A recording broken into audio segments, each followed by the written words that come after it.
I hope you didn't lose me then, somebody was calling me. And then bring it back into centre. And then the other leg, reach away and bring it back into centre. Again, reaching away, back into centre, reaching away, just swim a leg, straightforward move, for us anyway.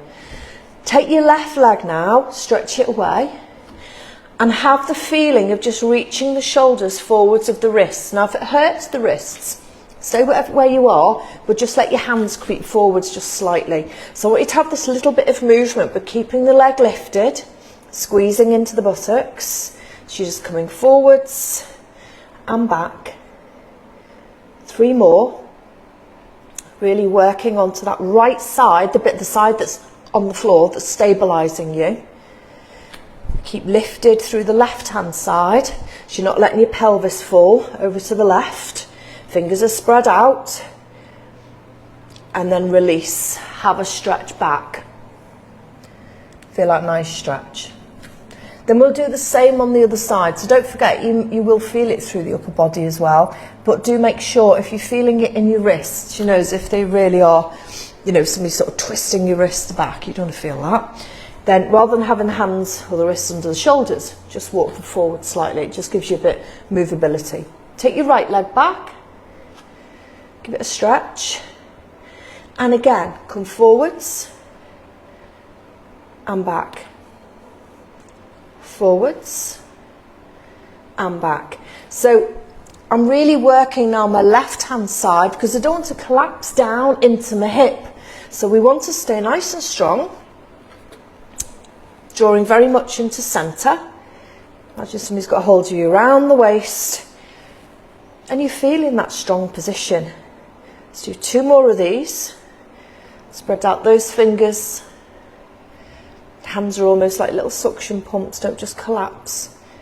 And then again, have your rest back, take that bottom back towards the heels.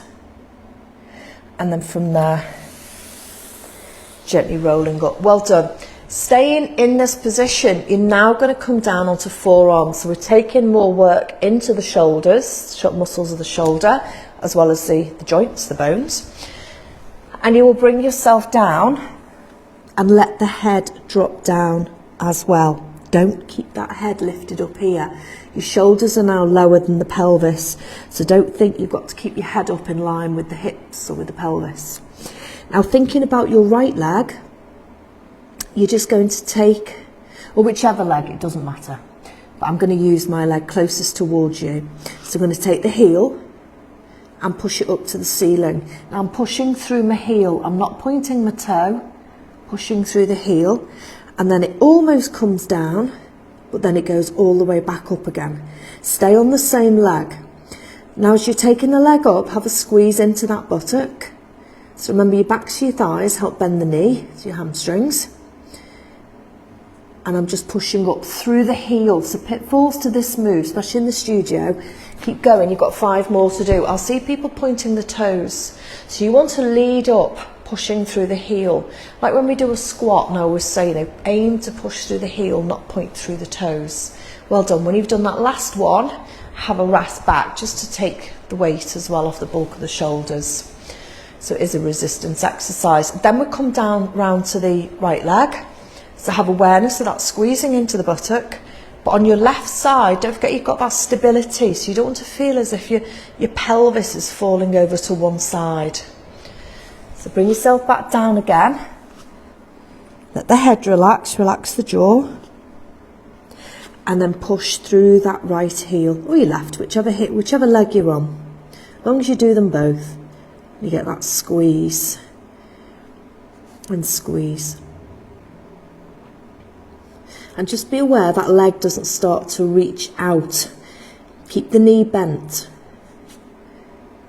Breath-wise, I like to take a breath in as I lift, and then out as I release. So I'm definitely feeling more weight on my right hand side, trying to keep myself stable. We'll go for the last 3. And 2. And 3. and again, have that rest out. We're going to now take the leg out to the side. So you could do it if you want to. So if you're a bit tired down there, you can be back in your tabletop. And you're just going to take the left knee out to the side and back in. I don't want you to feel your pelvis falling from side to side. We're just working into the hips, strength, the deep glute muscles, waist area. There's lots of muscles working. But think about it, we want to work the hip in abduction, taking it away, and then adduction, bringing it back in. I'm going to do it down here. I like to add a bit of strength work for my shoulders. And just taking my left leg, so whichever leg you choose to do first, take it out and back in. Taking it out and back in. Don't push it to, full range of movement, because you will be able to feel, all the connection underneath the pelvis as well. Pelvic floor muscles connected. Nice in breath out, out breath back 2. Don't go too fast. So we're doing between 8 to 10. Once you feel you start to lose technique, or your shoulders are coming up to the ears or anything like that, then again, have that rest out. So you should have 1 or 2 more, and then again, resting out. Take the bottom back towards the heels. And then we come on to the other side. So remember, you have a choice. You do the same left and right. So you can either be on a long arm, tall arm, or a short arm. So I'm going to go into short arm. So I feel like I get more workout as well here through the shoulders. Less joints working. And now I'm going to lift through my other leg. So I'm moving it out. Now when I do this leg, my other leg, so it's my left leg, is having to stabilise. What we don't want to do is feel yourself tipping all the way over. So just get that nice tip. Reach out, no tipping, and then back. So you should be able to feel that just coming out and then back in. And again, just reaching out. And try and focus on the outside of the hips, getting that gentle squeeze, deep gluteal muscles. And then from there, have a rest out. And then the last one we're going to do is where we take the leg across. So I am going to turn my bum to you. Now again, you can do this with a long arm, or you can do it down here, short arm. So you're going to go back to the first leg. I'm going to push up again through my heel, and then I can bring that knee across midline, but I'm not letting the hip drop. Back up and lower. We're just doing 5 of these. So you're just going to push up, the knee comes across, it almost touches, it skims that calf, and then back up and down. Belly button drawn in, belt around the waist, use your breath work. I've got 2 more to do.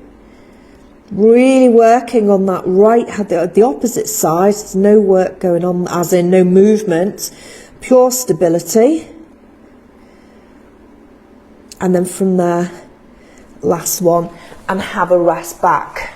So 5 repetitions. Have your rest back, and then we'll come to the other side, where you just take the heel up, and then you cross the knee, as if you're just sort of crossing it over the calf on the opposite leg. If you're a little bit tight in the hips as well, you can struggle with this one. So it is quite a nice mobility exercise as well. But don't worry, don't sort of strain the move. It's just pushing up and in.